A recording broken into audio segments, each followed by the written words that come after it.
अस्सलामुअलैकुम नाज़रीन, मैं हूं आपकी मेज़बान शुमाइला तबस्सुम और आप देख रहे हैं पाक धरती टीवी। नाज़रीन, इस टाइम पर हम एफएड कचहरी में मौजूद हैं और शहबाज गिल की पेशी है आज, जिनको 10 मुहर्रम को गिरफ़्तार किया गया था और तकरीबन 15 से 16 रोज़ जो है वो जेल में रखा गया और उन पर तशद्दुद भी किया गया था।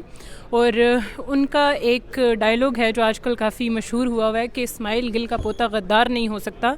और नाज़रीन, ये सब जानते हैं कि वो बाहर से अपनी लाखों की नौकरी छोड़कर पाकिस्तान में आए हैं, तो उनका सवाल यही है कि क्या एक मिडिल क्लास का बंदा बाहर से नौकरी छोड़कर और पाकिस्तान की मोहब्बत में अगर यहाँ तक आया है तो उस पर गद्दारी के जो मुकदमे हैं वो क्यों किए जा रहे हैं। और उनका ये भी गिला है कि मेन स्ट्रीम मीडिया जो है वो उनकी आवाज़ को दबा रहा है, और जबकि वेब चैनल्स और टीवीज़ जो हैं वो उनकी आवाज़ को उठा रहे हैं और लोगों तक पहुंचा रहे हैं। जब पूरा पाकिस्तान उनके साथ खड़ा है तो मेन स्ट्रीम मीडिया उनकी आवाज़ को क्यों दबाना चाह रहा है। अभी वो अदालत में पेश हुए हैं और जैसे ही वो बाहर आते हैं तो हम आपको अपडेट्स देते हैं।